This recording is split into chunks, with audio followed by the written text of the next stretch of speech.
dan berhati-hatilah, supaya jangan engkau melupakan hal-hal yang dilihat oleh matamu. Dilihat oleh matamu sendiri. Coba perhatikan. Berhati-hatilah, waspadalah, supaya jangan engkau apa, saudaraku? Melupakan. Berarti tidak boleh lupa, harus ingat. Ini penekanan, ini penting nggak, saudara? Nggak boleh lupa lo ya. Kalau saudara kasih pesan kepada anak Anda, kepada istri, suami, jangan lupa lo ya. Besok ulang tahun dulu ya. Buat masakan ya. Jangan lupa. Lupa. Kalau lupa kira-kira apa, saudaraku? Lupa masak punya ya. Wah, nggak makan hari ini. Nggak makan malam. Berarti penting, jangan sampai lupa. Kalau lupa, kehilangan sesuatu yang dipesankan gitu. Berarti ada pesan yang harus diwaspadai, harus dihati-hatikan supaya jangan lupa. Melupakan apa? Hal-hal yang dilihat oleh mata. Dilihat. Katakan melihat. 1, 2, 3. Melihat apa di sini? Oleh matamu sendiri. Ngalami sendiri, melihat sendiri, bukan dari kata orang. Ini loh, Kristen itu harus begitu. Bukan dari katanya orang, melihat sendiri, melihat Tuhan sendiri dalam kemuliaannya di sini. Dan supaya jangan semuanya itu hilang dari ingatanmu seumur hidupmu. Loh, seumur hidup jangan sampai lupa, jangan sampai hilang dari ingatan, tidak boleh hilang dari ingatan. Lupa ya, dulu pernah di zaman Tuhan, lupa ya Tuhan itu seperti apa lo. Bablas saudara ya. Kekristenan tidak seperti, jangan sampai lupa seumur hidupmu. Katakan seumur hidup, 1, 2, 3. Seumur hidup harus ingat. Bukan cuma ingat khotbah, saudara. Bayangkan ini ingat pengalamannya sendiri, melihat. Ini saya mau menekankan ini, saudara. Ini kan perjanjian lama, nanti saudara terus belajar akan melihat ini juga terjadi di dalam zaman-zaman setelah Yesus naik ke surga. Para rasul, para murid-murid, Cornelius itu loh, saudara, coba pelan-pelan. Cornelius itu orang biasa, bukan rasul, bukan pelayan Tuhan, itu orang biasa, bahkan itu orang kafir. Dia perwira tentara Italia, Romawi, tentara. Tapi dia percaya kepada Yahweh, Allahnya orang Yahudi, mengikuti agama Yudaisme gitu. Pada waktu menjalankan ibadah, ritual-ritual agama itu dia rumahnya dipakai ibadah orang-orang Yahudi, walaupun dia orang kafir. Tapi dia percaya, sebelumnya kafir, percaya kepada Yahweh. Saya tidak tahu kenapa nama Yahweh sekarang jadi Allah gitu, atau Allah. Allah itu bukan nama sebetulnya, tidak tahu kenapa jadi nama gitu. Perhatikan baik, orang Kristen harus ngerti, Allah itu bukan nama. Allah itu seperti jenis itu, ini manusia.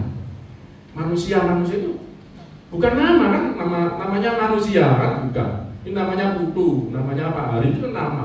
Manusia itu bukan namanya, itu apa ya, seperti hakikatnya gitu. Ya, namanya Allah itu siapa ya? Lah, Cornelius percaya kepada Yahweh, beribadah. Akhirnya didatangi malaikat, gimana? Bicara, ada penglihatan, melihat kemuliaan Allah. Banyak ya, nanti kamu dapat bisa para rasul. Jangan sampai lupa seumur hidupmu. Beritahukanlah kepada anak-anakmu dan kepada cucu cicitmu semuanya itu. Saya sengaja menunjukkan ayat ini bukan karangan saya, ini firman Tuhan. Dan firman Tuhan ini betul-betul menegaskan, memperkuat, menguatkan, benar-benar tegas. Jangan lupa yang kau alami sendiri seumur hidupmu, bahkan ini harus kau beritahukan. 1, 2, 3. Memberitahukan kepada siapa? Anak cucu. Berarti penting banget gitu loh, saudara. Tidak boleh dilupakan, harus diberitahukan. Apa itu sih? Coba kamu muter-muter tadi ini, apa sih yang tidak boleh dilupakan seumur hidup, bahkan harus diberitahukan sampai anak cucu disaksikan. Itu apa sih? Apa tadi? Apa yang dilihat oleh matamu? Melihat apa? Itu kan banyak minggu lalu orang Israel melihat Allah dalam kemuliaannya. Ojo lagi, sekarang saya tanya, saudara jadi orang Kristen itu, coba direnungkan, gue jadi Kristen itu karena apa? Karena bapak ibumu Kristen, kakek nenekmu Kristen, kau lahir melu Kristen. Atau Kristen karena kau menikah dengan orang Kristen jadi orang Kristen. Atau kau Kristen karena apa? Atau karena kau jadi Kristen karena kau melihat kemuliaan Allah. Jadi dengan katanya di sini Tuhan itu benar menekankan menjadi umat Allah itu benar harus mengalami sendiri, melihat sendiri. Minggu lalu belajarnya tentang melihat, ulangi lagi, melihat, mengalami Tuhan dengan melihat. Kali ini kita belajar Tuhan berbicara. Ini penting banget ya saudara ya. Jadi penekanan dari sini sudah kelihatan banget begitu pentingnya. Mengalami Tuhan, melihat Tuhan, mendengar nanti Tuhan. Oke, kita lihat minggu lalu saya ulangi sedikit apa saja yang dilihat. Ya, ini harus pindah juga. Oh ya, udah keluar. Terus saya pakai ini aja, agak beda. Kamu dibantu ya. Umat Allah seharusnya memiliki pengalaman apa saudaraku? Secara pribadi dengan Allah yang disembahnya, saya sampaikan tadi. Harus maksudnya punya pengalaman pribadi. Coba renungkan. Saya mau sedang khotbah ngasihkan gambar asik ya, terus dengar khotbah, ini mau ketawa. Saya tidak mau seperti itu. Coba Anda renungkan. Pengalaman pribadi, 1, 2 katakan pengalaman pribadi itu sendiri, ngalami sendiri. Anda ngalami sendiri ya Tuhan. Kalau Anda ngalami sendiri Tuhan, pengalaman nyata yang menjadi kesaksian hidupmu. Engkau bisa menyaksikan nyata, nyata itu apa? Real gitu. Bener oh, Tuhan itu ada. Memang gini misalnya ya, loh Tuhan itu bener ada bener. Kau tahu jeruk kan? Gak ketok mau tahu kuman. Tapi aku ngalami. Aku isok sampai koyok ngene iki, ganti bahasa Jerman. Aku bisa seperti sekarang ini karena ada Tuhan. Kalau bukan Tuhan yang bekerja, tidak mungkin jadi seperti ini. Sederhananya begitu. Kalau mau ini, kalau lebih dalam, Anda bisa mengalami hal-hal yang lebih dalam dari itu. Paling tidak, saya bisa berkata, saya berdiri di sini, saudara. Saya bisa khotbah jadi hamba Tuhan. Ini kalau bukan Tuhan, tidak mungkin. Gitu. Dengan masa lalu saya yang tidak karu-karuan seperti itu. Jadi, Anda bisa ada di sini, itu karena Tuhan bekerja dalam hidupmu. Amin, saudaraku. Coba perhatikan itu. Karena Roh Allah turut bekerja, tadi kita nyanyikan, karena Roh Allah itu di dalam rohnya bekerja dalam hidup kita, merubah hidup kita. Mbak Nani kesini karena apa? Bisa sampai jadi prinsip ke gereja sekarang mulai. Karena siapa Mbak Nani? Bisa merasa diajak Bu Sri? Ya memang bisa ngajak, dulu main nguru-nguru, berengkaran gelem ya. Tapi bisa kesini, merasakan enggak? Karena siapa yang membuat Mbak Nani? Nani apa Nani? Nani ya? Nani, kenapa bisa sampai sini? Karena siapa? Karena Tuhan kan, itu harus menjadi pengalaman nyata nih butuh Tuhan. Gak nyampe aku gini. Ada yang dirasakan di alam, ada dorongan nanti saya mengajarkan dorongan roh. Ada itu nanti oleh dorongan roh. Ya ada ya. Coba kalau nggak percaya cari Google apa? Google apa? Alkitab itu apa? Searching dorongan roh kan keluar nanti. Oleh dorongan roh, bernubuat oleh dorongan roh, macam-macam itu. Ya, harus punya pengalaman nyata. Lanjut, minggu lalu sudah diajarkan ini, saudara. Penampakan dari Allah yang sedang berbicara. Saya hubungkan dari melihat dan berbicara. Bisa dilihat, dengar suaranya berbicara. Ada pengalaman. Yaitu pertama di dalam awan ya, minggu lalu. Gak usah saya kasih ayat-ayatnya ya. Di dalam awan. Yang kedua, melihat dalam api. Videonya bisa itu di sini. Oh ke TV nggak bisa, di sini bisa. Berarti TV-nya masuk kurang canggih. Beli lagi mas ini. Urunan burung lunas ya. Dalam api berbicara. Oh, di sini bisa. Di sana waktu bisa. Disertai guru dan kilat. Ini dalam kemuliaan Allah umat Israel 3 juta orang melihat sendiri. Allah berbicara dalam awan, Allah berbicara dalam api. Ada guru dan kilat, lihat sendiri. Awan lihat. Kilat awannya itu awan gelap, awan padat ya. Awan itu saudara, kalau cerah, enggak hujan, warnanya kelihatan putih. Tapi kalau hujan itu namanya mendung tanpa hujan, mendung tanpa lagu lah ada. Mas Uga guyu lagu ini Mas Uga ya. Kalau mendung awannya warnanya apa saudaraku? Gelap lah kita sebut itu. Kalau kita menyebutnya kan awan gelap kemarin itu. Saking padatnya, awan padat maaf ya. Disebut awan yang gelap turun di Gunung Sinai itu ada kilat guru segala macam, ada api gitu. Wah itu sudah biasa. Terus di atas puncak gunung itu sudah dikhotbahkan minggu lalu. Ada penampakan Allah di tengah-tengah. Jadi lihat semua, bayangkan kita segini saat jemaat ini melihat Tuhan barengan gitu. Maaf, kita kan kadang sering ada penglihatan ya. Tapi itu 1-2 orang itu beda-beda. Ada dapat apa? Ini enggak. Semua tuh lihat sesuatu yang sama. Berbarengan hal yang sama, lihat Tuhan, kemuliaan bareng. Itu bisa gitu loh saudaraku, maksudnya. Di Kristen itu seperti ini, jadi bukan teori. Kristen itu bukan agama sekedar teori gitu. Memang kita ini pernah terjadi gitu Mas ya. Ya memang setelah zaman abad ke-8 Kristen itu merosot banget saudara. Maaf sekarang aja Kristen kan kayak terbagi-bagi ya. Ada yang gak percaya, sesat itu. Sesat itu. Lihat ini, lihat itu, lihat Tuhan, apalagi dengar suara Tuhan, kayak apa? Enggak. Siapa bilang gitu ya. Nanti kita akan lihat terus ya. Oke, umat Israel mengalami ini. Dan ini tidak boleh saya ulangi lagi, tidak boleh apa saudaraku? Tidak boleh dilupakan. Tidak boleh dilupakan sampai kapan? Seumur hidup. Bukan cuma tidak boleh lupa, seumur hidup juga harus disaksikan, diberitahukan kepada siapa? Anak cucunya. Jadi kesaksian. Itu loh maksudnya Tuhan seperti itu. Jadi ketika menampakkan itu ada maksud. Ketika Anda mengalami Tuhan, maksudnya begitu, beritahukan ya kepada anak cucumu, beritahukan, saksikan kepada orang-orang di sekitarmu. Oke ya, kita sekarang akan masuk tentang berbicara. Jadi ini benar-benar ada penekanan ya, boleh lupa. Meskipun saudara ya, tidak harus sama. Itu gambarnya. Ini pernah ini gambar kontemporer ya, gambar modern. Tak apa video yang dulu aja. Tuhan Yesus di zaman sekarang loh. Ini hadir di dalam setiap situasi keadaan. Asik juga ya, orang melahirkan Yesus hadir juga. Loh, lihat batu, ada yang melahirkan. Ini pernah Manuel ngasih gambar ini dulu kayaknya ya. Oh, nonton film, nonton bola, banyak. Ngalami sendiri gitu loh. Amin. Loh saudaraku, ini bagus loh ide yang buat ini. Saudara jalan-jalan. Setiap kehidupan Anda itu loh Yesus bersama kita. Amin saudaraku. Gelarnya Yesus itu salah satunya apa saudaraku? Immanuel. Itu apa? Allah bersama umatnya. Loh, bayang itu. Meskipun tidak harus sama dengan umat Israel di Gunung Sinai yang tidak tahan dengan kemuliaan Tuhan, namun ada pengalaman nyata yang dialami sendiri. Katakan dialami sendiri, saudara ketiga. Dialami sendiri. Yang meyakinkan akan keberadaan Allah. Kok yakin Allah itu ada? Karena alami sendiri gitu. Tadi lari-lari bareng. Jalan-jalan ini lagi ngapain ini? Nanti dilihat sendiri. Lagi kerja buang sampah, ada mungkin kerjaan yang paling rendah di masyarakat. Ya Tuhan Yesus itu loh.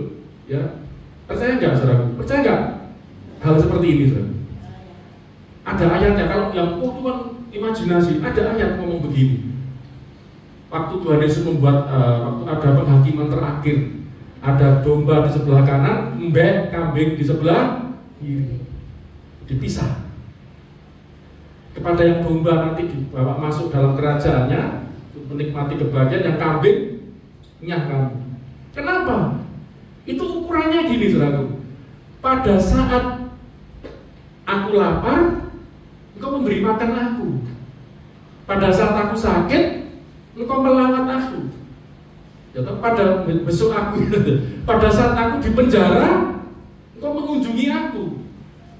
Loh, pada saat aku tidak punya rumah, engkau memberi aku tumpangan.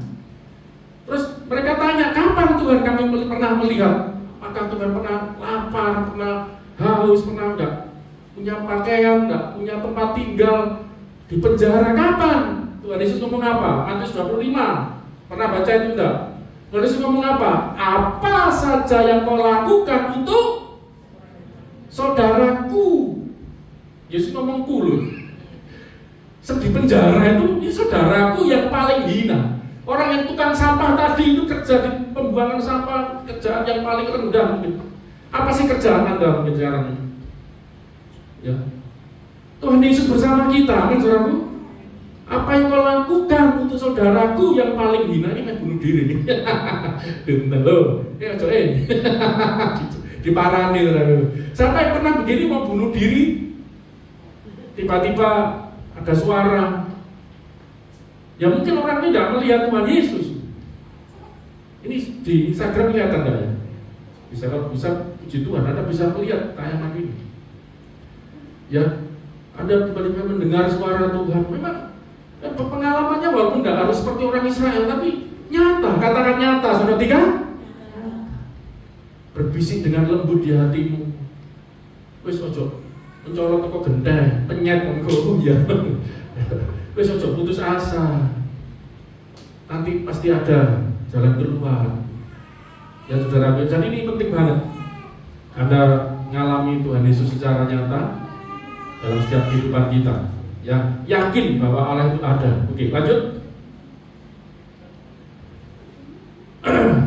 Kita akan masuk kepada substansi khotbah ini ya, bahwa penampakan Allah di Gunung Sinai itu sebetulnya tidak berwujud suatu sosok. Jadi kelihatan seperti apa Anda? Yang dilihatkan kemuliaannya ya. Itu apa? Ada awan padat, ada guru suara yang keras, terompet sangkakala nyaring, itu kan ada api ya, sampai kalau saya baca Keluaran 12 itu seperti dapur api yang membumbung sampai ke langit. Jadi apinya itu sampai ke langit. Ya. Dan singkat cerita sudah saya sampaikan minggu lalu, orang Israel itu sudah mau mati rasanya lihat seperti itu. Saudara, kalau waktu musim hujan ini kan banyak dengar suara geledek saudara ya. Buruk, suara angin, kapal itu angin sampai spanduk saya melebat. Itu tidak henti-hentinya. Itu cuma berapa menit. Ini hampir 1 harian saudara. Kira-kira lemes nggak saudara? Dengar suara duar, hush, kilat. Kira-kira terkencing-kencing nggak? Itu terus menerus saudara. Ya, nggak ada kelihatan sosoknya memang, tapi hanya suara. Ini ayatnya saudara. Ulangan pada 12. Memang orang Israel nggak tahan mereka. Ya, Ulangan pada 12. Lalu berfirmanlah Tuhan kepadamu dari tengah-tengah api. Dari tengah-tengah api. Suara kata-kata kamu dengar, tetapi suatu rupa tidak kamu lihat. Hanya ada suara. Suara kata-kata kamu dengar, tetapi suatu rupa tidak kamu lihat. Hanya ada suara. Tadi yang dimaksudnya siapa ini? Tuhan Yesus adalah Sang Firman. Sabda bahasa Jawa itu Sang Sabdo. Kalau purwo ono Sang Sabdo. Sabdo kata-kata, suara kata-kata. Yesus adalah, dan suara kata-kata itu menjadi manusia. Loh, ini sebelum jadi manusia sudah ada. Sebenarnya wujudnya itu malaikat Yahweh, tapi kemuliaan tertutup dengan bulu awan. Ada suara. Nanti saya akan tunjukkan juga bahwa ini yang dimaksud Yesus lebih dalam. Ini kan firman ya. Ada suara yang berbicara. Tuhan Yesus belum jadi manusia, Sang Firman. Oke, ada suara saja. Suaranya itu di mana aja? Baca. Suara dari tengah api. Ayatnya. Ulangan 4:12. Lalu berfirmanlah Tuhan kepadamu dari tengah-tengah api. Dari tengah api ada 3 kayaknya ini. Terus. Ulangan 4:15. Hati-hatilah sekali, sebab kamu tidak melihat sesuatu rupa pada hari Tuhan berfirman kepadamu di Horeb dari tengah-tengah api. Jadi tidak ada rupa yang gitu, supaya orang tidak membayangkan. Jadi gini, maksudnya tadi ini bagus juga itu di garis bawahi. Yang saya maksud di mana kita harus memiliki pengalaman pribadi secara nyata dengan Tuhan. Kalau tadi video tadi memang Yesus itu sekarang coba kita orang cerdas lah ya, realistis ya. Apakah Tuhan Yesus wajahnya seperti itu? Rupanya seperti itu? Tidak kan? Tetapi kita itu kan visualisasi gitu.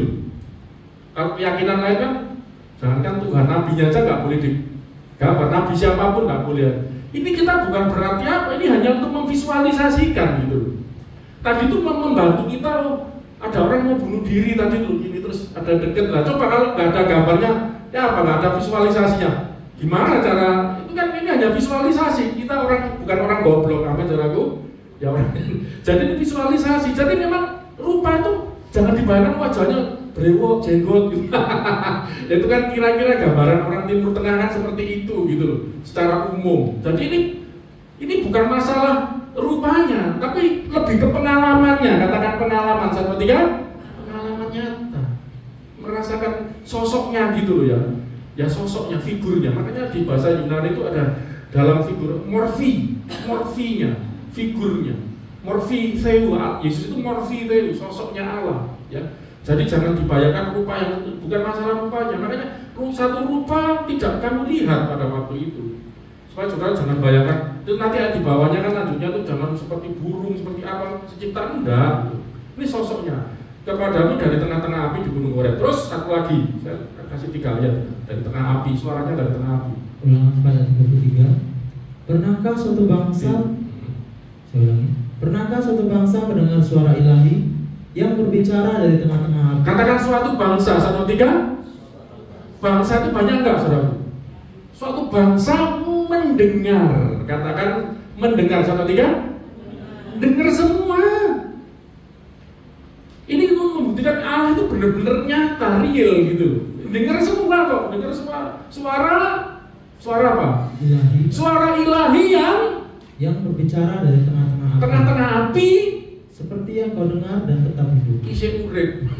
Sakjane bablas. Tapi masih bisa hidup.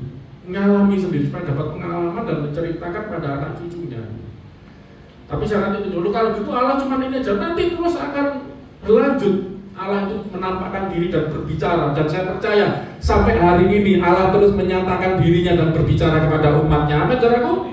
Ini loh pentingnya. Memang saya tidak bisa jelaskan semua. Banyak kan gereja-gereja tradisional itu tidak percaya Tuhan sampai hari ini masih menampakkan diri dan berbicara. Malah kadang-kadang dianggap sesat. Ya itu urusanmu gitu. Cuma saya tidak bisa jelaskan, nanti kalau saya ngikuti, nanti akan saya tunjukkan sampai zamannya para rasul, zamannya para murid itu kan bukan para rasul. Jemaat mula-mula itu bukan rasul, itu ya orang biasa gitu loh. Dapat pengalaman-pengalaman secara supranatural. Ya oke. Dari tengah api, yang pertama, yang kedua, suara dari mana? Suara dari tengah gelap gulita. Suara dari tengah gelap gulita, ayatnya Ulangan 5 ayat 23. Ketika kamu mendengar suara itu dari tengah-tengah gelap, ketika kamu mendengar suara itu dari tengah-tengah gelap gulita. Suara yang didengar dari tengah-tengah gelap gulita. Sementara gunung itu menyala, maka kamu, yakni semua kepala sukumu dan para tua-tuamu mendekati aku. Ayat selanjutnya, 2 ayat sampai 24 mendekati aku. Terus suara dari tengah. Oh enggak ya, oke sampai situ. Jadi lebih saya tekankan di sini suara dari tengah-tengah gelap gulita. Tadi ada suara dari tengah-tengah api, suara dari tengah-tengah gelap gulita ini bukan berarti di tempat yang berbeda, enggak. Itu di satu gunung. Nah nanti coba lihat ya, dari tengah api gelap gulita. Terus nanti saya sampaikan. Nah ini suara dari tengah api, awan dan kegelapan di gunung Sinai. Nah ini di satu gunung, gitu saudaraku. Apinya, awannya, gelap itu kan bikin gelap, mendung. Saya tanya, mendung itu terang, cerah atau gelap? Gelap, jadi seperti mendung itu, gelap. Dan gelapnya ini lebih dari mendung biasa, gelap gulita. Jadi waktu itu wis campur aduk, ada api, ada gelap, ada awan, sedangkan karuan itu. Coba ayatnya ini. Ulangan 5 ayat 22. Firman itulah yang diucapkan Tuhan kepada seluruh jemaatmu. Diucapkan kepada seluruh jemaatmu dengan suara nyaring di gunung. Dengan suara nyaring, suara keras di gunung. Yang ada api itu ya di gunung, awannya di gunung, gelap gulitanya di gunung. Ada suara yang keras dari gunung itu. Terus dari tengah-tengah api, tengah api, awan dan kegelapan, dan tidak ditambahkannya apa-apa. Pemerintah Allah itu, zaman ada itu. Ngomong nyaring dari gunung itu ya, ada yang dilukiskan kira-kira seperti ini gitu ya. Ya kita terbatas manusia menggambarkan itu gunung, ada petir, ada kilatnya itu ya, ada awan gelapnya, ada api itu yang apa? Ini api ya, ini awan gelap, ini kilatnya guru. Berarti kilat itu kalau ada kilat mesti ada guru. Betul nggak saudaraku? Ada kilat mesti itu biasanya kilatnya dulu atau suaranya? Guru itu suaranya. Kilatnya dulu atau gurunya dulu? Ya kilatnya dulu kan, terlambat suaranya kan musuh. Jadi kecepatan cahaya lebih cepat ya, jeret terus duer. Jadi kalau Anda lihat kilat siap-siap, hati-hati duer. Lihat dulu, ini suara tuh duer. Terus ada suara Tuhan yang sampai kitab Ayub menggambarkan Allah mengguruh dari langit gitu. Saya punya bapak rohani ngomong, ibu rohani saya. Ada petir, guru tidak usah takut. Itu bapakmu lagi ngomong, oh iya ya dulu takut waktu kecil. Dan dia, ya bapak, ya dia mandi, dia bertobat ya bapak. Tuhan mengguru dari langit. Oke lanjut. Itu dari gunung semua. Oke, yang ini unik saudara, ini luar biasa. Ada ayat juga, itu memang saya potong-potongkan, karena baca sendiri ya, supaya Anda bisa lihat secara utuh. Ada juga disebut bahwa suara itu ternyata berbarengan dari langit atau surga sekaligus dari bumi, ayatnya ada. Jadi ada suara dari langit, ada suara dari bumi. Ayatnya Ulangan 4 ayat 36. Dari langit ia membiarkan engkau mendengar suaranya untuk mengajari engkau. dari langit, katakan dari langit 1, 3. Mendengar suaranya. Nanti saya tunjukkan. Oh, apakah ini kejadian cuma pada umat Israel aja? Oh, dari langit. Terus Di bumi ia membiarkan engkau melihat apinya yang besar. di bumi Tuhan membiarkan kau melihat apinya besar. Apinya ini di mana tadi, saudara? Awan di gunung maksudnya. Itu makanya di bumi atau di gunung Sinai. Jadi dari langit ada suara, dari gunung, dari bumi itu dari gunung ada melihat api yang besar dan segala perkataannya kau dengar dari tengah-tengah api. Pelan-pelan ditelan dulu. Dari langit ada suara Tuhan. Terus di bumi, yaitu di gunung tadi, di tengah-tengah api itu ada suara juga yang keluar, mendengar perkataannya, segala perkataannya kau dengar. Coba, Tuhan berbicara, ada yang bersuara dari langit, ada suara dari gunung. Coba, ada dua suara. Nah ini loh saudara, misterinya Bapa Tritunggal dan Yesus Kristus. Coba saya akan tunjukkan, ini nggak cuma tafsir, saya mengusahakan mengurangi tafsir. Coba bacain itu, bantu saya, agak cantik menurut saya.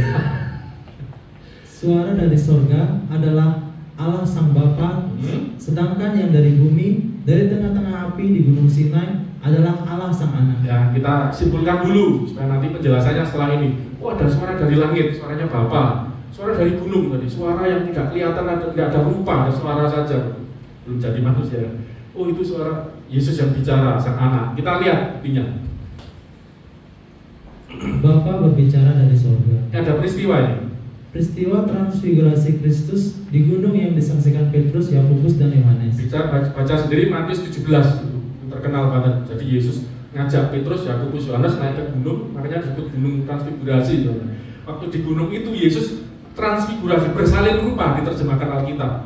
Tiba-tiba Yesus berubah dalam wujudnya yang bukan manusia gitu loh, saudaraku. Kalau Pak Hari nggak bisa ya, berubah. Itu kan film bensin gitu. Anak saya sendiri, apa yang bensin itu?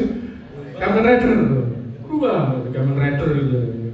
Film-film itu khayal ya, tapi ini Yesus berubah dalam wujud kemuliaan. Nanti baca di Matius 17, nanti saya sempat saya berikan ayatnya juga. Bisa baca? 2 Petrus 1:17. Ini Rasul Petrus menceritakan pengalaman. Salah satu dari Petrus, Yakobus, Yohanes. Rasul Yohanes tidak mencatat itu, tidak menjelaskan, tapi Petrus sempat menjelaskan peristiwa itu. Kami menyaksikan. Kami ini kan Petrus, Yakobus, Yohanes, tiga rasul utama ini. Bagaimana ia menerima kehormatan dan kemuliaan dari Allah Bapa? Iya, itu Yesus maksudnya. Waktu ngajak mereka naik ke gunung, menerima kehormatan kemuliaan dari Allah Sang Bapa. Ketika datang kepadanya suara dari Yang Maha Mulia. Ada datang kepadanya suara dari Yang Maha Mulia yang mengatakan, inilah anak yang kukasihi, kepadanya lah aku berkenan. Ya karena ada suara waktu naik ke gunung, ada suara dari langit. Nanti ada penjelasannya. Yang berkata, inilah anak yang kukasihi, kepadanya lah aku berkenan. Jadi gini saudara, orang kalau nggak percaya atau gini, ada ayat begini ngomong gini. Kalau saudara percaya nggak bahwa Yesus itu anak Allah? Ya toh? Kalau Anda nggak percaya atau Anda nganggap ini bohongan, berarti Anda nganggap Tuhan atau Allah itu bohong. Nyonya saya ngomong, oh itu suami saya, Pak Agung itu suami saya. Kalau Anda nggak percaya saya suaminya Ibu Lina, berarti saudara menganggap Ibu Lina itu bohong. Anda percaya kepada Bu Satimah, oh Pak Agung itu suami saya. Misalnya, tidak mungkin Bu Satimah tidak sebut. Misalnya, berarti kalau Anda percaya Bu Satimah, berarti Anda yakin Bu Satimah benar. Anda tidak percaya sama nyonya saya, berarti dianggap bohong. Orang yang tidak benar, Bapak, ini penting. Orang yang tidak percaya Yesus adalah anak Allah dan sering menghina-hina, sebenarnya tanpa disadari dia sedang bukan cuma menghina, menganggap bahwa Allah itu sedang berbohong. Siapa yang menahbiskan, siapa yang menyatakan, mendeklarasikan, iki lo anakku, siapa yang ngomong? Allah sendiri kan, Bapak di surga. Iki lo anakku yang kukasihi. kepadanya aku berkenan tuh, ya saudara. Kita percaya Yesus anak Allah bukan karena ajarannya pendeta. Oh dibujui pendeta kan. Oh ini apa jenis? Wes, enggak, karena Allah sendiri yang Amin saudaraku. Memang kadang menjelaskan anak Allah tuh teori penjelasan bisa macam-macam, tapi paling gampang harus percaya aja. Kenapa kok percaya? Saudara mungkin sulit ya membayangkan Pak Agung kok bisa jadi suaminya Bulina ya. Padahal buanten ini loh, ngelem-ngelem dewi. Bulina kan loh, ada nggak kalah. Mbak Sari ini keliru saudara-saudara. Pak Agung tuh bucin ya sama tante. Balik Mbak Sari. Mbak Sari lihatnya bagaimana? Karena saya agak tersinggung ya. Yang bucin yang sana, sama-sama cintanya lah ya. Jadi saudara mungkin kok bisa ya Pak Agung jadi nggak usah dirames-rames kok ya percaya aja memang kenyataannya memang suaminya saya ini. Kenyataannya Yesus itu anaknya Bapa, amin saudaraku. Yesus itu kenyataannya. Mudeng nggak mudeng ya wis urusan belajar. Tapi langsung ngomong bapaknya dewe saudaraku. Ini anakku loh. Lah nyonya saya datang ke bojoku loh. Saudara mau enggak percaya enggak percaya saya tetap suaminya. Lembu ini. Lembu. Pina ini tetap suaminya. Orang mau enggak percaya. Orang mau enggak percaya Yesus itu tetap anaknya. Ya. Tinggal kita memahami, makanya perlu belajar di gereja. Belajar ini yang mentah-mentah karena otak terbatas. Terus belajar terus ini. Ada suara dari langit, ada suara dari gunung. Lah, kita lanjut ayatnya, saksiannya Petrus ini. Ayat 18-nya. 2 Petrus 1 ayat 18. Atasnya ada kalimat itu. Peristiwa Kristus bersalin rupa dalam kemuliaannya sebagai sang firman tidak kebetulan terjadi di gunung juga. Nah, kebetulan di gunung juga gitu loh saudara. Gunung ini punya makna yang luar biasa ya.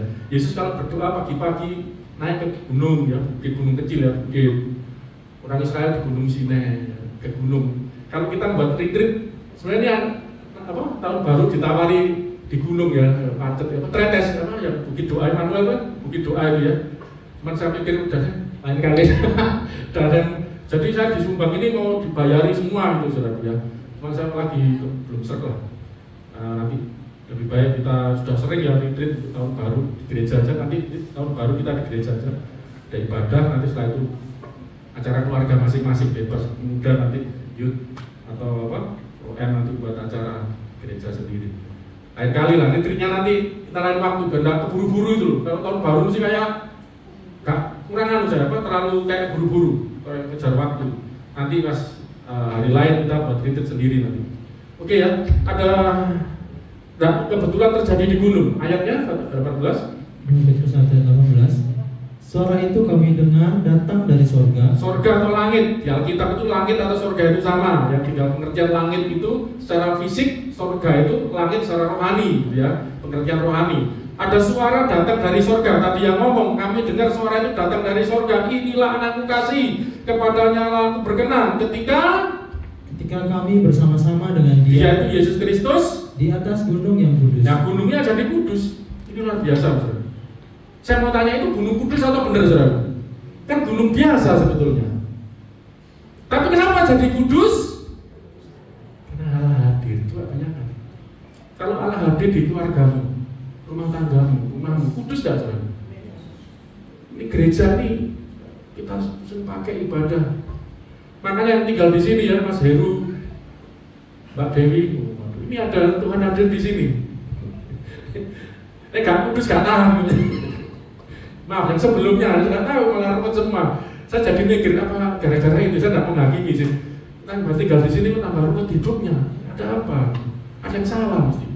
Tapi ini juga peringatan buat yang lain, saudara. Mari silakan tidur di gereja. Coba tinggal di sini. Ini Mas Heru dan Mbak Dewi deg-degan ini. Enggak, ini cuma peringatan saja. Tempat Tuhan hadir. Makanya kenapa Musa waktu naik ketemu Tuhan juga naik ke gunung itu kan ada semak yang menyala. Disuruh apa, saudara? Tanggalkan kasutmu. Alasannya apa? Karena tempat yang kau pijak adalah kudus. Karena Tuhan hadir. Jangan main, saudara. Masih dulu ya. Dan makanya kenapa di gereja tulisannya hilang ya, dilarang merokok itu. Tempelin ya, karena kita mau bait suci rumah Tuhan ini juga. Ya toh, jangan sampai dicemari ya. Makanya penting menjaga kekudusan. Ini saya lagi tidak tahu kenapa kok pikir ini juga ya. Tidak tahu, saudara tolong ditangkap baik-baik ini. Saudara rindu nggak dilawat Tuhan lebih lagi? Loh, kita kan sering dilawat Tuhan, nah saudara itu masih percikan saja. Saya 30 tahun saya pernah melihat yang lebih dahsyat dari ini. Saya rindu melihat lagi. Nah, salah satunya mungkin juga seperti ini, saudara. Ini bukan suatu tuntutan. Saya tidak pernah menuntut, kamu hidup suci, kamu harus kudus. Mau dituntut bagaimanapun tidak akan sanggup, saudara. Cuma paling tidak ada satu komitmen, kesadaran, iya ya. Ini rumah Tuhan. Tuhan hadir di sini. Seharusnya tempat ini gunung saja jadi kudus. Tempat ini juga jadi kudus. Makanya di gereja bukan tempat eker-ekeran, gegeran. Dan ribut. Itu kudusan bukan cuma bicara seksual, saudara. Banyak hal. Ya nggak tahu nanti lain kali kita bahas ini. Jadi di atas gunung yang kudus, itu gunung biasa. Jadi kudus yang ada suara dari langit, ada Yesus nampak di situ. Tritunggal itu, saudara. Allah dari langit, Allah yang di bumi. Makanya ada ayat di Ulangan. Tuhan Yahweh adalah Allah. Di langit juga Allah di bumi. Kalau direnungkan ayat ini, saudara. Allah yang di langit, berarti di langit itu ada Allah, kan Allah di langit yang berada di langit. Allah yang di bumi itu Ulangan berapa itu? Berarti Allah itu juga ada di bumi. Apakah berarti ada dua Allah? Kan tidak. Otak manusia saja berpikir fisik, ini secara rohani.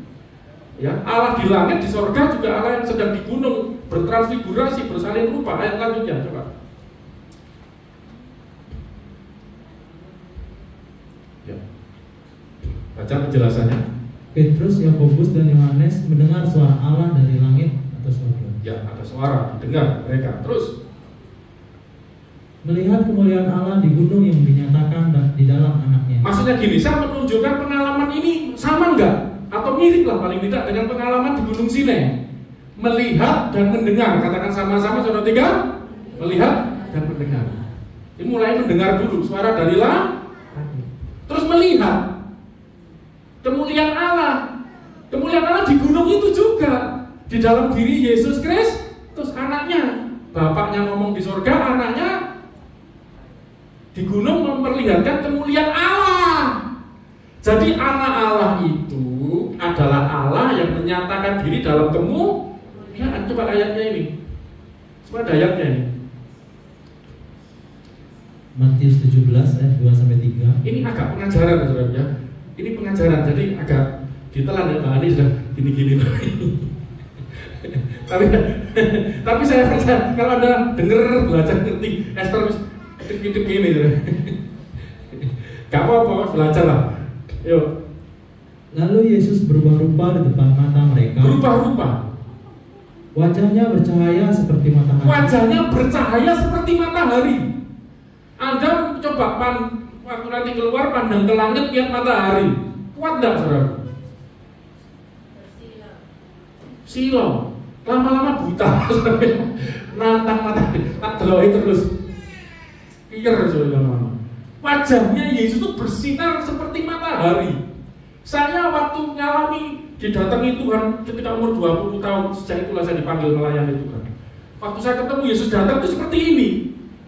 Jadi bukan wajah yang lukisan ini, enggak. Wajahnya enggak kelihatan bercahaya gitu, saudara, terang gitu. Tapi saya tahu itu Yesus itu, pakai sosoknya. Saya ngerti itu Yesus bicara memanggil saya. Waktu itu saya lagi nakal-nakalnya, saya datangi Tuhan. Saya berdoa mandi lagi di kamar, makan-makan, bakar-bakar, didatangi Tuhan. Tapi asik kok, waktu dipanggil itu hati saya tuh hancur aja. Mau ngelawan, mau nolak, wah luar biasa pengalaman saya sampai pakai. Wajahnya bercahaya seperti matahari dan pakaiannya menjadi putih bersinar seperti terang. Pakaiannya putih bersinar seperti terang. Ada di ayat yang lain tidak ada pakaian yang seputih itu. Saking putihnya, benar-benar kemuliaan. Terus maka nampak kepada mereka Musa dan Elia sedang berbicara dengan dia. Nah ini secara rohnya kan sudah ada Musa dan Elia. Nanti lain kali dibahas ada nih muncul penglihatan seperti ini. Terus Lanjutnya. melihat kemuliaan Allah dan mendengar Nah, suaranya. ini kan sama dengan kejadian yang dialami, nanti penjelasan lebih dalamnya setelah ini ya. Dengan dialami di Gunung Sinai. Ulangan 5. Ulangan 5 ayat 24. Dan berkata, sesungguhnya Tuhan Allah kita telah memperlihatkan kepada kita. Tuhan huruf besar itu namanya ya Yahweh, Allah kita namanya Yahweh itu. Telah memperlihatkan Kepada kita kemuliaan dan kebesarannya, ya, dan suaranya yang telah kita dengar dari tengah-tengah api. memperlihatkan kemuliaan dan kebesarannya juga suaranya. Maksud saya khotbah ini bukan untuk apa ya, sekedar cerita, tapi saya rindu kita mengalami. Katakan mengalami, saudara tiga, mengalami kemuliaannya, kebesarannya, dengar suaranya. Ya, pada hari ini telah kami lihat bahwa Allah berbicara dengan manusia dan manusia itu tetap hidup. Amin, saudara. Allah berbicara dengan manusia. Ayo baca sama-sama ini. 1, 2, 3. Allah berbicara dengan manusia. Berapa banyak manusia Allah berbicara waktu itu? Banyak sekali bangsa. Nah ini loh, Anda perlu dengar. Makanya ini beda dengan Allah-Allah yang lain ya. Allah itu bisa menyatakan dari langit, menyatakan diri di gunung juga. Allah yang sama. Ya kita udah belajar kan. Kalau Bapa itu adalah Allah yang tidak kelihatan, suara saja. Tapi Yesus itu suara yang menambah jadi manusia. Kita penjelasannya selanjutnya. Cara penjelasannya bisa memadai. Ayo kita, ya selanjutnya. Nah, ini. Oke.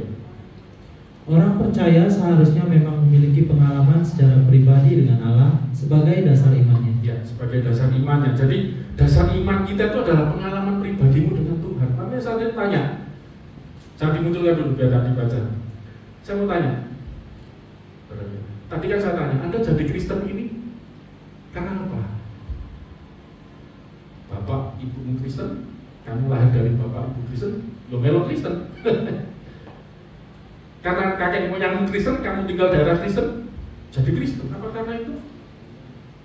Atau karena menikah tadi saya katakan. Tapi coba ini, ada dasar iman. Kristen itu, Anda jadi Kristen bukan karena itu, tapi karena iman. Katakan iman, 1, 3.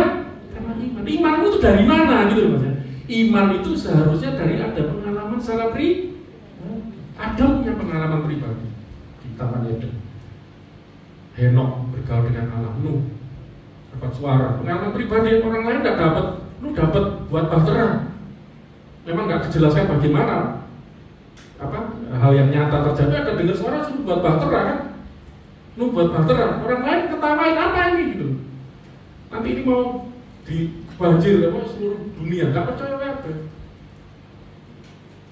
Ya. Ada pengalaman pribadi. Nuh percaya karena dengar suara Abraham. Ayo keluar dari sana, saudaramu. Saya ngomong begini kan ada ngomong, wah nggak bisa, Kristen itu harus berdasarkan Alkitab tuh. Alkitab itu memang rujukan kita, tapi bukan terus apakah kamu baca Alkitab terus apa jadi Kristen? Belum tentu kalau tidak mengalami yang tertulis di Alkitab. Benar saudara? Kalau cuma tulisan saja nggak itu salah. Karena teologi, berarti yang sekolah teologi aja punya iman. Enggak. Ini adalah pengalaman nyata. Kalau kita bicara Abraham itu apa sekolah teologi dulu? Ada suara datang, Abraham keluar dari sana, keluargamu pergi ke negeri. Percaya Abraham keluar. Terus Ishak Yakub ini mending karena bapaknya orang percaya ikut. Kalau Abraham ayahnya enggak, orang penyembah berhala, Terah.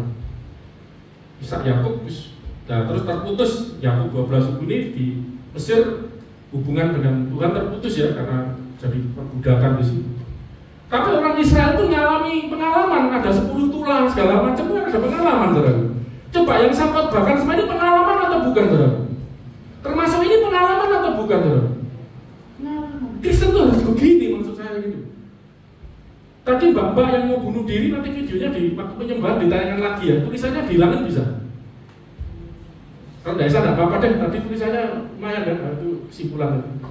Ada mbak-mbak tadi mau bunuh diri, ada Yesus datang, bisik-bisik, mau kowe, terus dia sudah masih ada harapan, nangis ini, enggak jadi.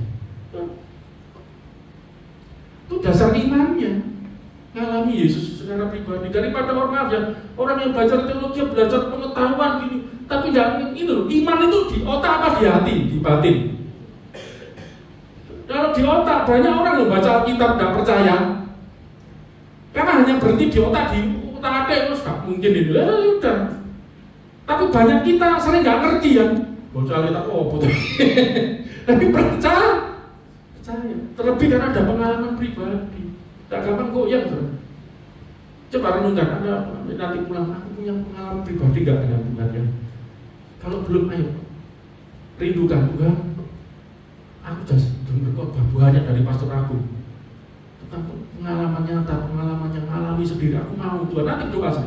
Aku ingin punya pengalaman sendiri tuh, nanti lihat, alami hal yang jadi dasar iman kita ada pengalaman pribadi. Oke, lanjut. Oh, bisa nyambung ya sekarang, bagus. Baca. Allah adalah pribadi yang dapat berkomunikasi. Ini masalahnya, saudara, karena Allah yang kita sembah itu beda dengan yang lain. Allah yang kita sembah itu adalah satu pribadi itu gitu, saudara. Nanti kita bisa lihat Yesus menangis, Yesus bisa tertawa. Ada. Alkitab tuh ngomong Allah itu tertawa ada loh. Pernah nggak? Mazmur pasal 2 salah. Allah tertawa, mengolok-olok orang-orang yang itu fasik ya, mau menghujat Tuhan, mau diketawain sama Tuhan. Allah bersuka cita, ada Allah bersuka. Allah kita heran dan besar. Itu gak salah ayat dari situ ada Allah yang bersuka. Allah kita juga bisa bersuka. Itu pribadi gitu. Allah kita juga bisa sedih. Jangan mendukakan Roh Kudus. Roh Kudus adalah rohnya Allah. Duka itu apa, saudara? Sedih. Lo lihat anak-anaknya, lihat Fandi masih dablek gitu nih. Apalah enggak? Saudara orang tua lah, anakmu nakal nggak nurut, sedih nggak? Hari sampai geleng-geleng, sampai jalur kepikiran anaknya udah sembuh hari ya. Amin gitu. Sedih lo lihat anaknya. Lo Bapak di surga itu Bapak kita sesungguhnya. Lihat anak-anaknya apa enggak berduka, ini nyata loh. Agama apa silakan ngomong, nggak usah ini yang kebenaran. Pribadi, katakan Allah adalah pribadi satu juga pribadi, punya perasaan, bisa sedih, senang, bisa merasakan. Tapi tentu di atas kita perasaannya lebih sempurna lah. Yang dapat berkomunikasi dengan umatnya, dia juga bisa senang loh melihat Anda, dia juga bisa sedih lihat Anda.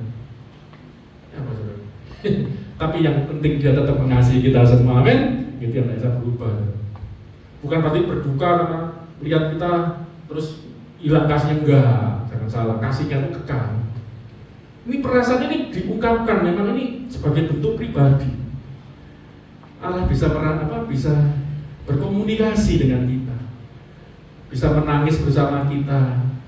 Nanti videonya nanti waktu tutup doa tayangin ya. Oke, lanjut. Umat Allah memerlukan tuntunan bagi hidupnya dan penciptanya dari penciptanya sendiri. Kita perlu, ini kenapa kok kita perlu belajar begini, punya pengalaman nyata sebagai dasar iman. Kenapa perlu pengalaman nyata? Karena Allah itu pribadi, bisa berkomunikasi. Dan ini menjadi tuntunan buat kita. Makanya hanya di Kristen saja sih menurut saya Allah itu digambarkan sebagai gembala. Gembala itu bukan cuma Yesus saja, Tritunggal, Bapa itu juga gembala. Tuhan itu kan Yahweh, Tuhan itu besar semua. Adalah gembala. Saya tidak tahu kenapa terjemahan, harusnya kalau bisa namanya saja Yahweh gitu ya. Kita jadi Tuhan, jadi seolah Tuhan itu kan umum, itu bukan nama Tuhan, itu jabatan.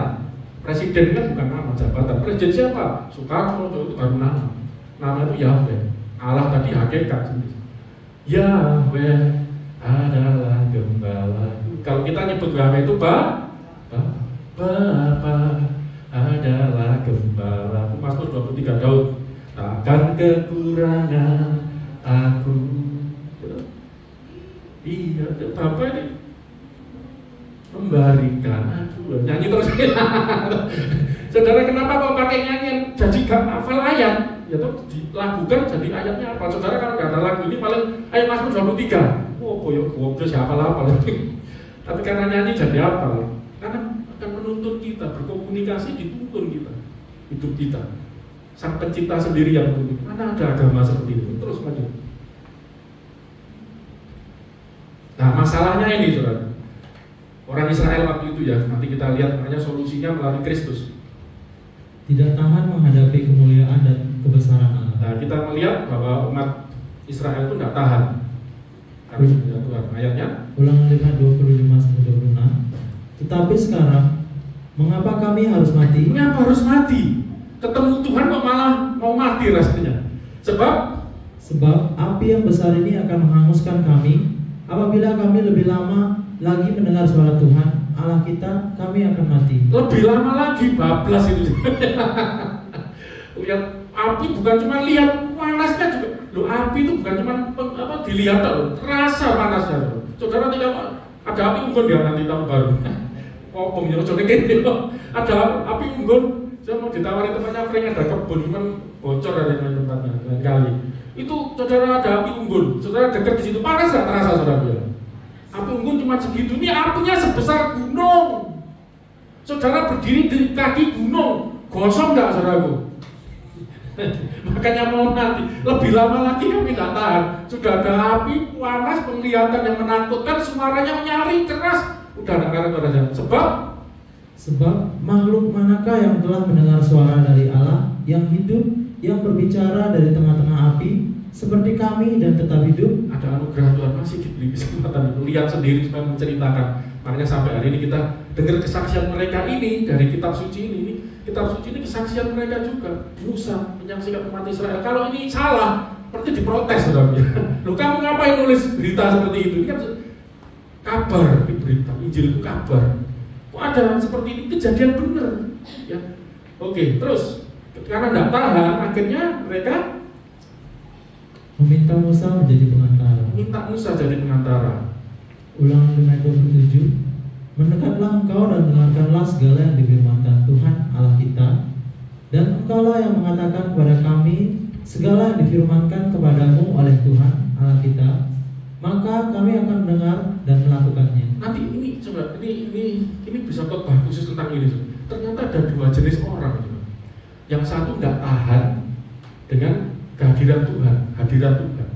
Yang satu disuruh mendekat. Saudara, ini kan sebenarnya kan konyol. Orang itu sudah tidak tahan dengan hadirat Tuhan. Kok nyuruh, iki loh maju yo. Musa loh, kayak dikorbankan, kamu maju ya, deket ya. Loh, lainnya kalau lebih lama lagi kami akan nanti. Ini aneh kan? Tapi kowe maju yo. Tapi yang luar biasa nanti Musa itu nggak naik sendiri, ada temennya. Siapa namanya?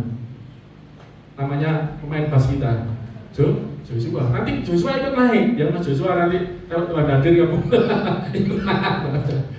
Lo bayangkan yang lain udah ketakutan mau mati, rasanya malah menyuruh minta Musa kamu ya datang ya. Nanti Musa abdinya Joshua ikut, nanti jadi penerusnya Musa untuk menghadap Tuhan di gunung. Lo di kaki gunung aja coba bayangkan. Api itu kalau dideketi tambah dekat tambah panas gak saudara? Lah ini kan mereka di kaki gunung itu udah mau mati, ini disuruh mendekat naik ke gunung ketemu pusatnya Tuhan yang di puncak itu. Ini kan, nah itulah pengantara itu. Makanya saudara ini sudah cerita, kalau jadi pengantara itu gak gampang. Imam, pelayanan ini pemimpin pujian, pemain musisi itu juga pengantara. Pengantara membawa jemaat kepada Tuhan. Ini masih zaman, ini kita zaman anugerah bersyukur. Kan enggak saudara, zaman perjanjian lama. Pengantara ini imam. Jadi imam itu main musik itu imam. Pemimpin pujian imam Lewi. Asaf, Heman, dia butuh kelompoknya, wak-waknya. Nanti bisa belajar lain kali. Diajarin di present worship aja, training nanti. Itu imam. Saudara. Tahu enggak? Imam itu imam besar terutama itu mereka itu punya baju itu punya kelintingan. Ini bukan aksesoris, kalau jalan kelinting bukan kayak sapi dikasih biar nggak hilang. Ini kelinting ini apa? Waktu mereka masuk bait suci, kemah suci atau sampai ruang maha suci, ruang yang karena sudah ada tabut Allah Tuhan hadir. Nanti lain kali saya akan coba itu juga saya tunjukkan. Ada api di situ juga, ada sinar kemuliaan di situ juga. Imam besar kalau masuk itu dikasih tali dari jauh, kelinting. Kalau suara kelintingnya tiba-tiba kok berhenti, berarti sudah mati. Tidak tahan dengan kemuliaan Allah. Diseret. Loh kalau nanti mereka kejadian kalau datang itu mati berarti. Tak boleh. Saking kudusnya Tuhan itu. Makanya jadi pengantara ini resiko. Loh, saya khotbah gini juga resiko loh saya. Loh, kalau saya cuma khotbah nggak iso nglakoni, jajan di belang, koni iso khotbah, iso nglakoni. Bahaya saya. Bahaya, saya ada barang. Loh, kita mengajarin firman Tuhan gak dilakukan. Ada yang mimpin pujian, kita sembah Allah itu kudus. Mimpin pujian, misalnya hidupnya gak benar juga. Mengasihi aku, itu gak mengasihi Tuhan. Bahaya. Mendekat, lu kan kita kan imamnya harus mendekat kepada Tuhan untuk membawa doa umatnya, permohonan penyembahan. Tidak tahu saya masuk nanti lagi perdalam itu. Saya diminta untuk mendekat. Musa jadi pengantara yang baik di Tuhan ya, bahwa nanti lanjutnya dia membawa hukum Tuhan. Allah menuliskan hukum Taurat dan memberikan kepada Musa. Jadi habis ngomong terus Tuhan nulisnya di sini ayatnya.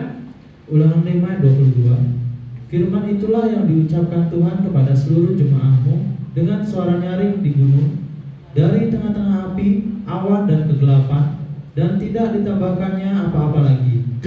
Ditulisnya semuanya. Itu Tuhan, nya itu besar. Nya, ya apa yang nulis semuanya pada 2 loh batu, pada 2 keping batu. Lalu diberikannya kepada ditulis di Keluaran itu ditulis dengan jari-jari Allah. Tulis. Itu kan. Terus diberikan pada Musa. Berarti Musa kan terima, datang pada Tuhan. Luar biasa. Makanya kenapa Musa ini melakukan banyak mujizat? Ya kan, ya, mukul batu keluar air. Karena punya pengalaman dekat dengan Tuhan. Maaf sudah kita mau mujizat itu, tapi dengan Tuhan kita jauh. Dengan Tuhan diajak dekat kayak asing rasanya. Ya, kita tadi nyanyikan tiada yang mustahil, tiada yang sukar bila Roh Allah, Roh Kudus sendiri mengalir bermujizat apa tadi? Kuasa mujizat nyata. Karena Roh Allah mujizat nyata, nggak apa-apa kita nyanyi itu percaya, bersyukur. Tapi gitu, apakah benar kita dekat dengan Tuhan, mau mendekat pada Tuhan, mau mujizatnya saja, tapi dekat dengan Tuhannya nggak mau, masalah ini. Saya nggak mau meninabubukan Anda dengan nyanyi yang lagu yang bagus. Roh Kudus hadir di sini, mengalir di bait suci. Tubuh kita kan tubuhnya adalah bait Allah, bait suci. Roh kuasa perkara ajaib pun terjadi, kuasa mujizat nyata dalam hidup kita, bait suci ini. Karena Roh Allah sedang bekerja, percaya, yes. Tapi ini Ustaz, mau nggak kita dekat sama Tuhan? Mau nggak diproses dengan Tuhan? Loh, Musa ini nanti, kalau ini dikhotbahkan khusus bagus, dia mendaki ke gunung kegelapan, datangi, waduh gitu ya, perjuangan. Berapa lama dia di gunung ini, saudara? 40 hari tidak makan, tidak minum. Anda nggak bisa makan 2-3 hari aja beras habis. Wes Tuhan opo. Kenapa enggak? Wes nggak apa-apa, belum 40 hari 40 malam. Kenapa banyak orang nggak mau diproses Tuhan untuk mendekat kepada Tuhan? Mereka harus menanggalkan semua kedagingan, keduniawian. 40 hari 40 malam, gak delok TV, gak delok. Ya bukan berarti lihat TV nggak boleh. Tapi kan kita lihat gambaran kehidupan sehari-hari bersama Yesus. Apa? Tapi ada waktu ketika ada diproses Tuhan, dibersihkan hidupnya oleh Tuhan. Proses-proses terjadi. Lihat Musa itu. Kena masalah dikit aja jemaat sekarang. Kenapa dia wis gak Tuhan, wis gak ada gereja wis. Ya apa saudara? Wis gak berdoa wis. Doa gak dijawab-jawab. Turun 40 hari 40 malam doamu. Coba saudara ya. Nah, menjadi pengantara ini gitu, saya mau tunjukkan ada kehidupan, maaf dengan baik, kehidupan yang biasa-biasa, Kristen yang biasa-biasa dengan Kristen yang luar biasa. Anda mau milih yang mana? Kalau luar biasa mau berharga. Ini dapat bagus ini. Ini yang di Roma, alat yang dia untuk tujuan biasa dan alat yang untuk pemuliaan. Tergantung Anda mau milih yang mana. Mau biasa-biasanya kan. Wis pokoknya aku ning gereja seminggu sekali. Cukup, wis. Tapi ada mau lebih. mendekat pada Tuhan. Walaupun resikonya mungkin harus kena panas, resikonya harus datang panas, datang awan yang gelap. Itu baca Keluaran, itu gelap gulita. Musa jalan itu ngambil meraba-raba mungkin. Terus panas menyengat, 40 hari 40 malam tidak makan hanya untuk supaya mendengar Tuhan ini maksud apa, rencana Tuhan apa dalam hidup ini. Itu nanti kalau diperpanjang bisa panjang. Saya fokusnya nggak di situ, saya fokusnya di situ. Terus lanjut, saya cepetin. Musa adalah gambaran pelayan Kristus. Pelayanan dari Yesus. Musa itu gambarannya saja. Ketika Yesus datang, digenapi, disempurnakan. Pelayanan Musa itu jadi sempurna. Kita lihat pelayanan pengantara ini. Bahasanya Mesitis. Kristus adalah pengantara antara Allah dengan umatnya. Ayatnya sudah sering kita dengar. Yohanes 14:6. Kata Yesus kepadanya, Akulah jalan dan kebenaran dan hidup. Tidak ada seorang pun yang datang kepada Bapa kalau tidak melalui Tidak ada seorang pun datang pada Bapa kalau tidak melalui aku. Terus pengantara saya baca deh. Saya buat saya pengantaraan Kristus itu. Jadi Kristus itu pengantara. Tidak ada seorang pun datang kepada Allah kalau tidak melalui akibatnya jadi pengantara. Tidak bisa sampai Bapa dan melalui aku. Pengantaran Yesus ini adalah penggenapan atau penyempurnaan dari segala pekerjaan Allah. Musa dan para nabi ini pengantara semua. Lalu Allah berbicara, ditulis dalam kitab suci. Ya toh, kebanyakan orang ini kan umat Israel, kebanyakan umat Tuhan Israel itu hampir tidak ada yang mengalami cara seperti orang Israel lagi, ya, karena ada pengantara tadi, ya, oleh nabi. Tapi Yesus ini menyempurnakan segala pekerjaan Allah tadi, pengantaraan menjadi sempurna. Maksudnya ini, coba lanjut.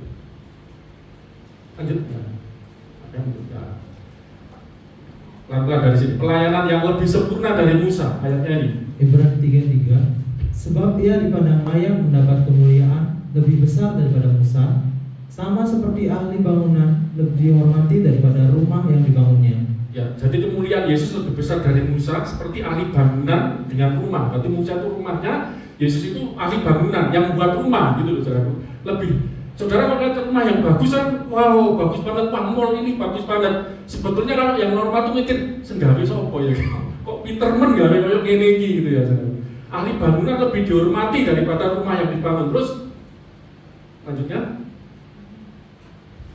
Musa adalah pelayan, Kristus adalah Tuhan. Ini penggambaran Yesus yang lebih sempurna pelayanannya atau sosoknya ini lebih sempurna sebagai pengantara daripada Musa. Musa adalah pelayan, Kristus adalah Tuhan atas rumah Allah. Ayatnya ini. Ibrani 3:5-6. Dan Musa memang setia dalam segenap rumah Allah sebagai pelayan untuk memberi kesaksian tentang apa yang akan diberitakan kemudian. Kita memang harus menjadi seperti Musa akhir zaman. Amin, saudaraku. Setia dalam segenap rumah Allah, kerjaan Allah sebagai pelayan. Katakan saya pelayan. 1, 2, 3. Saya pelayan. Pelayan rumahnya Allah. Pelayan rumah Allah. 1, 2, 3. Pelayan rumah Allah. Itu memberi kesaksian tentang yang diberitakan. Terus tetapi Kristus setia sebagai anak yang mengepalai rumahnya. Sama-sama setia. Katakan setia. 1, 2, 3. Setia. Musa setia, Kristus juga setia. Musa setia sebagai pelayan. Biarlah kita semua setia. Amin. Saya juga mau setia sebagai pelayan. Melayani rumah itu dan pekerjaan Tuhan. Kristus setia sebagai anak. Nah, ini bedanya. Yang mengepalai kepala kerjaan Tuhan rumahnya ini dan rumahnya ialah kita. Jemaat ini kita semua. Jika kita sampai kepada akhirnya, jadi gitu. Kristus itu Tuhannya, kita pelayan. Katakan Kristus itu majikanku. 1, 2, 3. Aku pelayannya. 1, 2, 3. Ingat ya, saudara punya majikan. Siapa namanya? Kita ini siapa? Sombong mengenai ya. Termasuk kita, saya juga. Oke. Harus setia, katakan setia. 1, 2, 3. Setia. Yesus setia sebagai Tuhan yang baik buat kita. Kita juga setia sebagai pelayan yang baik buat Dia. Kita semua melayani Tuhan. Bukan melayani cuma di mimbar. Kita melayani sebagai umat Tuhan buat keluarga kita, orang-orang sekitar kita, dan yang menjadi kesaksian hidup awal-awal kepada terus kita mau sampai. Yesus itu juga penyempurnaan dari wahyu Allah, penyempurnaan segala pekerjaan Allah. Makanya Yesus ngomong waktu di kayu salib, it is finished, selesai, sempurna. Selesai itu sempurna, komplit, sudah lengkap. Semuanya sudah dilengkapi, pelayanan pekerjaan Tuhan, keselamatan terutama sudah selesai semua. Ya, wahyu Allah juga selesai sempurna. Ayatnya cepat dibaca. Ibrani 1 ayat 1-2. Setelah pada zaman dahulu Allah berulang kali dan dalam berbagai cara berbicara kepada nenek moyang kita dengan perantara nabi-nabi. Perantaraan nabi-nabi zaman dulu, perantaranya nabi-nabi, tetapi sekarang ini maka pada zaman akhir ini Ia telah berbicara. Allah berbicara kepada kita dengan perantaraan siapa? Dengan perantaraan anaknya yang telah Ia tetapkan sebagai yang berhak menerima segala yang ada. Oleh Dia Allah telah menjadikan alam semesta. Oleh Dia, anak ini Allah telah menjadikan alam semesta. Anak Allah ini pencipta. Oleh Dia, oleh anak ini yang Allah menjadikan pengantara setelah zaman Nabi, menjadikan alam semesta. Ini sebagai apa? Sang firman maksudnya. Saya cuma mau ngomong begini. Kalau Yesus ini sudah datang, dulu zamannya Nabi, sekarang zamannya anak Allah. Dulu Allah bicara melalui nabi-nabi, sekarang Allah bicara sendiri langsung melalui anaknya. Anaknya ini firman-Nya yang jadi manusia. Oleh Dia Allah menjadikan alam semesta. Setelah ada Yesus, masih ada nabi nggak? Loh, ya, sudah selesai. Masa direvisi kasih nabi lagi gitu loh, Mas? Sudah ngerti maksud saya? Kalau masih ikut yang begitu lah, kan maaf saya gimana? Konyol kan? Loh, sudah selesai kok zaman nabi, ganti zamannya anak Allah berbicara langsung. Selesai. Kenapa masih ada tambah nabi lagi? Berarti Yesus belum sempurna kan? Apakah lebih hebat dari Yesus menurut Anda? Coba kita nggak usah lihat statusnya Yesus, lihat wujud nyata. Makanya penting, saudara. Saya mau jadi pendeta bukan cuma gelarnya saja, statusnya saja, tapi ada kuasa. Coba dalam kuasa, apakah yang setelah Yesus itu ada ada enggak yang lebih berkuasa dari Yesus? Buat mujizat lebih banyak dari Yesus? Kok malah yang setelah itu ngakunya malah menyempurnakan, kok malah mati juga gak bangkit, mujizat juga gak ada. Maaf saudara, kalau kita akal sehat, lu ini wis sempurna, kok harus disempurnakan lagi? Kok malah enggak? Kenyataannya itu loh saudara. Coba Anda renungkan, makanya Yesus itu menyempurnakan, sudah sempurna segala pekerjaan Allah, segala janji Allah sudah sempurna. Makanya ketika Anda memiliki Yesus, Anda memiliki segala janji Allah. Amin saudaraku. Yang Tuhan rencanakan janjikan itu terjadi. Terus Alkitab terjadi. Kitab-kitab suci menulis tentang aku datang, itu sudah selesai. Kalau bisa ngatur cara rohani ini, hidup itu sudah lengkap, sudah sempurna. Kan ada Yesus. Amin. Masuk ke amin ya. Dapat istri yang baik ya, luar biasa. Aku loh gak tahu gegerannya loh. Kan mari ngomong gegeran gak, mari ngomong. Enggak, oh puji Tuhan, nanti lulus. Terus nih so. Ada yang dino aja kami ini. Oh, no sing ngitungin aku lah. Aku lu gak tau gegeran. Ya puji Tuhan ya maksudnya. Terus. Karena ada Tuhan Yesus ya, tengah-tengah. Amin. Oh, suwe gak konseling. Oh, saya sudah merasa hebat sudah. Dia gegeran tuh yang nekani aku ya. Mari ini nangis. Gak bercanda, saya senang kalau suara atau firman telah menjadi manusia. Yohanes 1:14. Firman itu telah menjadi manusia. Firman itu suara yang berseru. Yang kamu gak lihat rupa, cuma suara yang telah dia menjadi manusia dan diam di antara kita, dan kita telah melihat kemuliaannya, yaitu kemuliaan yang diberikan. Makanya di Ibrani 1 ayat 3, Yesus itu adalah pancaran apafgasma, radians. Di situ disebut sinar kemuliaan Allah. Teman-teman sinar itu orang apa? Yesus itu adalah pancaran dari kemuliaan Allah. Jadi orang mau melihat kemuliaan Allah, orang mau mengalami kemuliaan Allah itu melalui siapa? Yesus Kristus. Diam ya. Cara kita telah melihat kemuliaannya. Makanya coba kita tutup ini. Kita Kristen itu artinya apa sih? Jangan pernah lupa ya. Kristen itu Kristianos maksudnya. Artinya apa? Pengikut Kristus, mengikuti Yesus. Yesus ada di mana? Nek jawab gini angel. Nek di dalam hati kita ada Yesus gak? Kanan kiriku ada Yesus gak? Ku selalu memandang Tuhan, kanan kiriku ada Tuhan. sekelilingku ada Tuhan, dalam hatiku ada Tuhan. Yesus selalu lo itu. Diam di antara kita lah masalahnya gini loh. Ngalami enggak? Maka tadi kata kuncinya kembali, mengalami atau tidak. Kenyataan Yesus ini dalam hidup kita, kemuliaannya, kemuliaan Yesus. Satu berarti katakan Yesus. Melihat kemuliaan Yesus. Satu berarti mengalami kemuliaan Yesus. Satu berarti sebagai Allah dalam rupa manusia. Anak Allah itu gitu, God in the flesh, Allah di dalam daging. Anak Allah itu begitu. Allah menyatakan diri dalam daging. Itu definisi anak Allah itu dalam 1 Timotius pasal 3:16.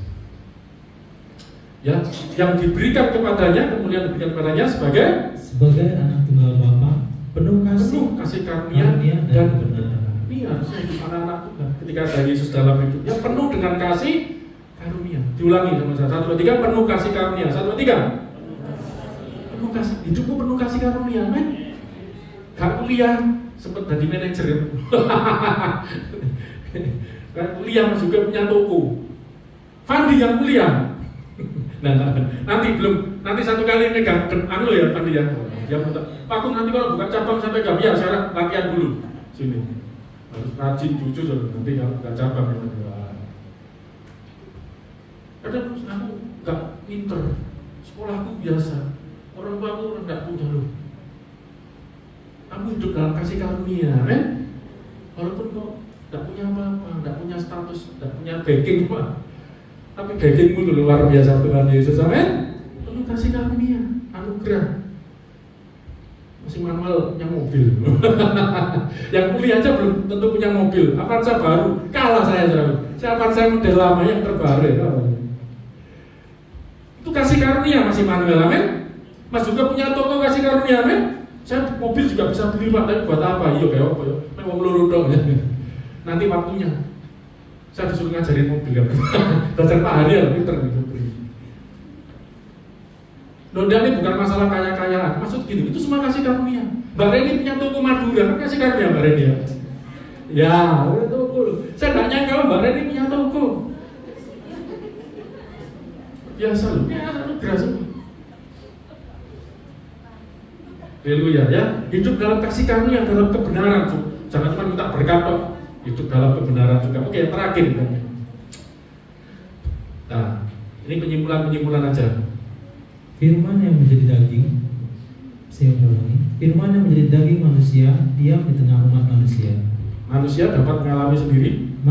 Karena diam di tengah manusia, maka manusia dapat mengalami sendiri. Mengalami itu sesuai dengan khotbah sebelumnya sampai sekarang itu kita simpulkan mengalami itu apa sih? Melihat dan mendengar. Melihat Yesus, mendengar Yesus. Kemuliaan Allah melalui itu loh penting. Amin saudaraku.